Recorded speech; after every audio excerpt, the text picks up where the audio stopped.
নমস্কাৰ ছাৰবাদীসকল আমাৰ YouTube channel প্ৰগতিলৈ আপোনালোকক স্বাগতম জনাইছো। আজি আমি পঢ়িম টেটৰ বিষয়ৰ গণিত বিষয়ৰ এটা খণ্ড ডাটা হ্যান্ডলিং। আমি ডাটা হ্যান্ডলিংৰ পৰা দেখা যায় যে পৰীক্ষাত বহুত কেইটা প্ৰশ্ন আহে, গতিকে আহক আমি এটো ভালদৰে বুজি যাওঁ। Data handling what does mean by data handling, তথ্যই কি বুজায়। এটো ডাটা হ্যান্ডলিং বুলি ক'লে মুঠতে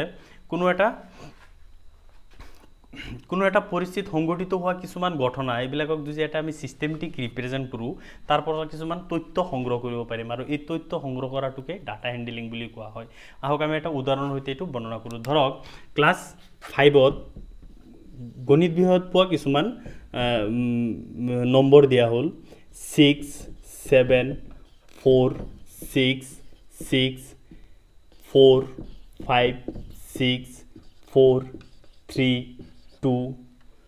এই কিছুমান নম্বৰ দিয়া হ'ল কে 1 2 3 4 5 6 7 8 9 10 11 আৰু 15 জন ল'ৰা ছোৱালী ধৰিলো আমি 3 4 5 তো 1 2 3 4 5 6 7 8 9 10 11 12 13 14 15 6 দি দিলো। গতিকে ক্লাস 5ৰ কিছুমান ল'ৰা ছোৱালী গণিত বিষয়ত পোৱা নম্বৰ হ'ল এইকেইটা নম্বৰ গণিত বিষয়ত হেতে পাইছে। গতিকে এটো আমি তথ্য বিবৰণৰ সহায়ত আমি কেনেকৈ ইয়াৰ পৰা ডাটা বিলাক সংগ্ৰহ কৰিব পাৰি সেই উদ্দেশ্যে আমি এতিয়া পঢ়ি যাম। তেতিয়া এটো কেনেকৈ সাধাৰণতে ৰিপ্ৰেজেন্ট কৰা হয় ডাটা হ্যান্ডলিংটো, তথ্যৰ বিবৰণটো সাধাৰণতে কেনেকৈ আমি সিস্টেমেটিক ৰিপ্ৰেজেন্ট কৰো চাই যাওঁ। আহক এতিয়া দেখা ইয়াত আমি লিখিম মার্কস পিছত লিখিম টেলিমার্কস বা দাগ চিহ্ন, ইয়াত লিখিম ফ্রিকুয়েন্সি বা বারংবারতা। এতিয়া কথা হল যে মার্কস যে পাইছে তারপর আমি লিখি যাওঁ আটাইতকৈ সৰু মাৰ্কস কিমান আছে, কম মাৰ্কস 2। এতিয়া 2 কিমানটা আছে এই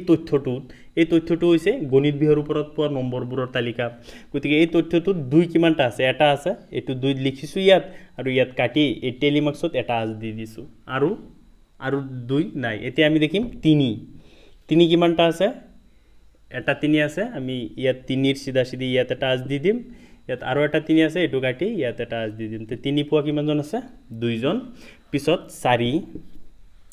4 দেখিম আমি 4 কিমানটা আছে, 4 1 এটা পাইছো কাটি দিলো, ও ইয়াত আৰু এটা পাইছো কাটি দিলো 2টা, আৰু 4 ইয়াত আৰু এটা 3টা, ইয়াত আৰু এটা 4টা, আমি 4 পাইছো 4টা। এতিয়া 5 আমি কিমানটা পাম, 5 ইয়াত এটা আৰু 5 আছে নে, ইয়াত আৰু এটা, তো 5 কিমান পাইছো আমি 2টা। এতিয়া 6 আমি দেখিম 6 ইয়াত এটা দিলো, এটা আজ, ইয়াত এটা, ইয়াত আৰু এটা আজ দিলো, ইয়াত আৰু এটা, ইয়াত আৰু এটা আজ দিলো, 3টা, ইয়াত আছে আৰু এটা 4টা, আৰু ইয়াত আৰু এটা আছে 5টা। এতিয়া যেতিয়া আমি 5টা লিখিম তেতিয়া এটা গ্ৰুপ ওয়াইজ লিখিম। গতিকে আমি এনেকে ক্ৰস লাইন কৰি দিম, এটো বুজা যায় যে ইয়াত 5টা বুজাইছে, 4টা আৰু যেতিয়া 5 হয় আমি এনেকে লাইন দি দিম। গতিকে এটো গোটক 5 বুজা হৈছে। পিছত যেতিয়া আছে 7 পোৱা কিমানজন আছে, 7 পোৱা আছে একজন। গতিকে এটি ইয়াত হল 1। গতিকে এতিয়া আমি যেতিয়া ইয়াৰ এগেইনষ্টত আমি বাৰংবাৰতা যেতিয়া উলাই দিম তেতিয়া 2 পোৱা কিমানজন আছে, একজন। 3 পোৱা কিমানজন আছে, 2 জন। 4 পোৱা কিমানজন আছে, 3 জন। 5 পোৱা কিমানজন আছে, 2 জন। 6 পোৱা কিমানজন আছে, 5 জন, আৰু 7 পোৱা কিমানজন আছে, 1 জন। গতিকে আমি এই সব কেইটা যদি যোগ কৰো তেতিয়া আমি কিমানজন ল'ৰা ছোৱালী পাম, 15 জন ল'ৰা ছোৱালী পাম। আমি ইয়াত আমি কিমানজন মুঠ ল'ৰা ছোৱালী পাইছো, আমি 15 জন ল'ৰা ছোৱালী পাইছো। আৰু এই 15 জন ল'ৰা ছোৱালী পোৱা নম্বৰৰ তালিকা হৈছে এই নম্বৰ বিলাক হৈছে এনেকুৱা। গতিকে 2 মাৰ্কসৰ পোৱা ল'ৰা ছোৱালী কিমানজন আছে, একজন আছে। 3 মাৰ্কস পোৱা ল'ৰা ছোৱালী আছে 2 জন। 4 মাৰ্কস পোৱা ল'ৰা ছোৱালী আছে 4 জন। 5 মাৰ্ক পোৱা ল'ৰা ছোৱালী আছে 2 জন। 6 মাৰ্কস পোৱা ল'ৰা ছোৱালী আছে 5 জন। 7 মাৰ্কস পোৱা ল'ৰা ছোৱালী আছে 1 জন, আৰু সব কেইটা মিলি হৈছে 15 জন। এতিয়া পৰীক্ষাত আপোনাক কোৱেশ্চন বিলাক এনেকুৱা আহিব পাৰে যে 4 মাৰ্কছ পোৱা কিমানজন ল'ৰা ছোৱালী আছে তে 4 মাৰ্কছ পোৱা ল'ৰা ছোৱালী আমি যদি এই তথ্যটোৰ পৰা আমি সংগ্ৰহ কৰিব পাৰিম 4 মাৰ্কছ পোৱা ল'ৰা ছোৱালী কিমানজন আছে 4 জন আছে আকৌ যদি কয় যে 4 মাৰ্কছৰ তলত কিমানজন ল'ৰা ছোৱালী আছে এতিয়া আমি চাম 4 মাৰ্কছৰ তলত কিমান আছে 2 আছে আৰু 3 আছে তে 2 3 পোৱা ল'ৰা ছোৱালী কিমানজন আছে 2 পোৱা আছে একজন আৰু 3 পোৱা আছে দুইজন গতিকে মুঠ কিমানজন আছে 3 জন গতিকে এনেকুৱা ধৰণৰ প্ৰশ্নবিলাক হ'ব পাৰে কিন্তু ইয়াৰ পৰা আৰু কেইটামান প্ৰশ্ন আহে গুৰুত্বপূৰ্ণ আমি আহক হেকেটা আলোচনা কৰো তাৰ আগতে আমি একেটা পঢ়িব লাগিব যে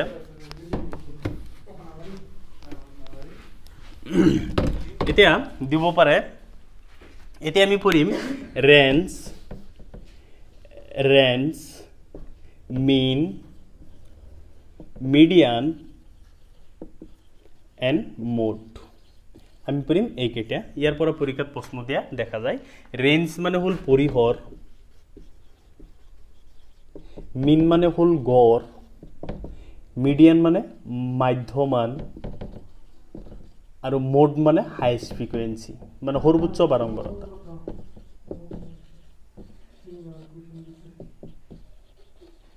গতিকে আহক আমি এটা উদাহৰণ হৈতে বুজি যাও উদাহৰণ এটা লৈ বুজি গলে এটা আমি সহজতে বুজি পাব পাৰিম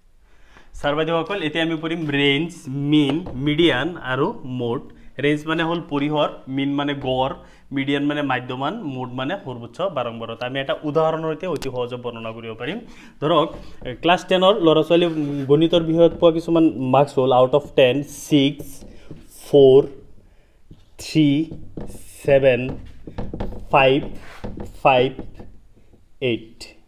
কিছুমান মাৰ্কছ গণিত বিষয়ৰ ওপৰত পোৱা কিছুমান মাৰ্কছৰ এটা তথ্য দিয়া হল ল'ৰা ছোৱালী পোৱা মাৰ্কছৰ এটা তথ্য দিয়া হল ইয়াৰ পৰা যদি ৰেঞ্জ উলাব দিয়ে আপোনাক যে এই তথ্যটোৰ পৰা পৰীক্ষা তেনেকৈ দিয়া থাকিব যে এই তথ্যটোৰ পৰা ৰেঞ্জ উলিয়াওক ৰেঞ্জ বা পৰিহৰ এটো ইংলিশ ফৰ্মটো দিয়া থাকিব আপোনালোকে চাব পাৰিব গতিকে যদি ইয়াত পৰিহৰ উলাব দিয়ে পৰিহৰ বা range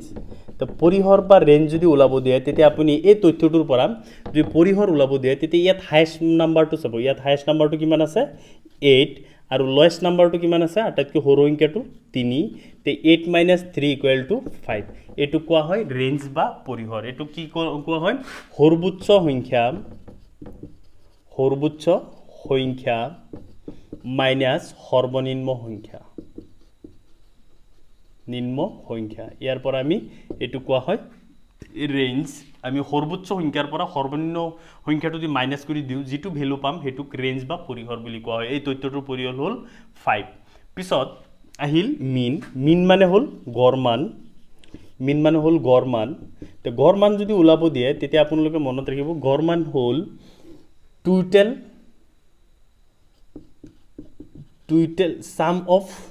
sum of total observation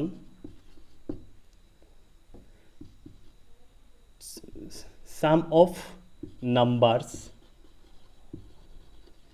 divided by total observation এনেকে আমি গড় উলাও গতিকে গড় মান sum of numbers ইয়াত কিমানটা নাম্বার পাইছো আমি 6 + 4 + 3 + 7 + 5 + 5 + 8 divided by কিমানজন ল'ৰা ছোৱালী পাইছে টোটাল নাম্বাৰ অফ অবজাৰভেশন মানে কিমানজন ল'ৰা ছোৱালী পাইছে 1 2 3 4 5 6 7 কিমানজন ল'ৰা ছোৱালী পাইছে 7 জন ল'ৰা ছোৱালী পাইছে গতিকে 7 জন দি থিয়তে পোৱা মাৰ্কসবোৰ আমি ডিভাইড যদি কৰি দিও তেতিয়া কিমান হ'ব 6 4 10 3 আৰু 7 10 10 10 10 10 20 আৰু 5 5 10 30 38 divided by 7 গতিকে এটুক যদি হৰণ মাৰি দিও 7 দি 38 হক তে 5 10 35 remains 3.0 4 time 28 remains to 0 2 time মানে 5.42 this is the mean এই তথ্যটোৰ mean হৈছে 5.42 আমি কেনেকৈ উলাইছো mean বা গড় মান যদি উলাব দিয়ে তে sum of numbers ইয়াত টোটাল কিমান নাম্বার আছে আৰু কিমানটা ল'ৰা ছোৱালী আছে এটো ডিভাইড মাৰি দিলে আমি গড় উলাই যায় পিছত আহিল মাধ্যমানটো কেনেকৈ উলাই আমি চাই যাও আহক এতিয়া মাধ্যমানটো আমি কেনেকৈ উলাও মাধ্যমান উলাবলৈ হলে এতিয়া যেটো নাম্বার দি আছিল 6 4 3 7 5 5 8 এটোৰ যদি মাধ্যমান উলাব দিয়ে তেতিয়া মাধ্যমানৰ বাবে আমি কি কৰিব লাগিব প্ৰথমতে নাম্বাৰ কেইটাক এৰেঞ্জ কৰিব লাগিব এৰেঞ্জ হয় এসেন্ডিং নহয় ডিসেন্ডিং এসেন্ডিং মানে সৰুৰ পৰা ডাঙৰলৈ আৰু ডিসেন্ডিং মানে ডাঙৰৰ পৰা সৰুলৈ গতিকে আমি এসেন্ডিং অৰ্ডাৰত বা ডিসেন্ডিং অৰ্ডাৰত আমি এৰেঞ্জ কৰিম এতিয়া আমি কেনেকৈ এৰেঞ্জ কৰিম এসেন্ডিংত যদি এৰেঞ্জ কৰো আটাইতকৈ সৰু নাম্বাৰটো কিমান আছে 3 পিছত কিমান আছে 4 পিছত আছে 5 পিছত কিমান আছে 6 পিছত 7 ও 5 5ৰ পিছত আকৌ 5 আছে পিছত আছে কিমান 6 পিছত আছে 7 পিছত 8 গতিকে আমি এটো এৰেঞ্জ কৰি দিলু 3 4 5 5 6 7 8 এতিয়া ইয়াৰ মিড পয়েন্টত যেটো ভ্যালু আছে হেতু হবো তার মাধ্যমান মিড পয়েন্টত কিমান আছে এটো ইয়াত গল 3টা এপিনে গল 3টা তেতিয়া মাজত কোনটো আছে 5 আছে গতিকে এটোৰ মাধ্যমান কিমান হবো মাধ্যমানটো হবো 5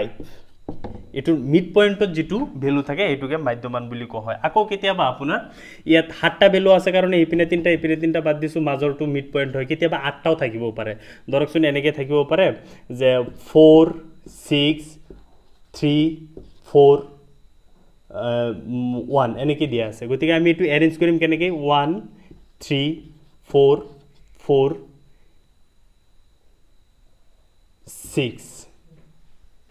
and 2 এতিয়া আমি কিমানটা ভ্যালু পাইছো ইয়াত এটো যদি আমি এৰেঞ্জ কৰো তেতিয়া আমি কিমানটা হৈ গল 1 2 3 4 5 6 1 2 3 4 4 6 গতি কিমানটা ভ্যালু পাইছো আমি 6টা ইয়াত তো জোৰা জোৰা ভ্যালু আই গল গতি মিডিয়া আমি মাধ্যমান কেনেকৈ উলা মাধ্যমান উলাবলৈ হলে এপিনে দুটা আছে এপিনে দুটা আছে ইয়াৰ মাজত কি দুটা আছে এই দুটা আছে এই দুটা যোগ কৰি দিব 3 + 4 মানে কিমান 7 7 ক 2 এৰে হৰণ কৰি দিব তে কিমান পাবো 3.5 এটো হ'ব ইয়াৰ মাধ্যমান মাধ্যমান বুলি কলে আমি নাম্বাৰ বিলাকক প্ৰথমতে এৰেঞ্জ কৰি লব লাগিব হয় এসেন্ডিং অৰ্ডাৰ নহয় ডিসেন্ডিং অৰ্ডাৰ এৰেঞ্জ কৰাৰ পিছত যেতিয়া আমি মিড পয়েন্ট পাম মাজৰ যেটো সেন্টাৰ নাম্বাৰ পাম হেতুকে আমি মাধ্যমান বুলি কয় আকৌ যেতিয়া জোৰা নাম্বাৰ দিয়া থাকে তেতিয়া এই দুটা কনজুগেটিভ নাম্বাৰ লৈ লম লৈ এটু সমানে দুই ভাগ কৰি দিম যেটো বিলু পোৱা যায় হেতু হ'ব মাধ্যমান গতিকে আশা কৰিছো আপোনালোকে মাধ্যমানটো বুজি পাইছে পিছত আহিছে মোড বা সৰ্বোচ্চ বাৰম্বাৰতা হাইয়েষ্ট ফ্ৰিকুৱেন্সি হাইয়েষ্ট ফ্ৰিকুয়েন্সি বুলি কলে সাধাৰণতে এই যে এই নাম্বাৰ বিলাকৰ ভিতৰত মোস্ট ৰিপিটিং নাম্বাৰ কোনটো আছে মোস্ট ৰিপিটিং নাম্বাৰ সবতকে বেছি নাম্বাৰ কোনটো পুনৰাবৃত্তি ঘটিছে এই নম্বৰ কেটাৰ ভিতৰত দেখা গৈছে যে 5 নাম্বাৰটো হাইয়েষ্ট ৰিপিটিং নাম্বাৰ আছে গতিকে এটোৰ মোডটো কিমান হ'ব 5 হ'ব এটো আছিল ৰেঞ্জ মিন মিডিয়ান মোডৰ জানিবলগীয়া মূল কথাখিনি গতিকে আশা কৰিছো আপোনালোকে বুজিব পাৰিছে যদি কিবা অসুবিধা থাকে আপোনালোকে কমেন্ট বক্সত জনাই দিব মই আকৌ নেক্সট ক্লাছত আৰু এটা কৰি লম থ্যাংক ইউ আজি লৈ ইমানে পিছত আমি অহাকালি দণ্ড লেখ পঢ়িম চিত্ৰ লেখ পঢ়িম এইবিলাক পঢ়িম থ্যাংক ইউ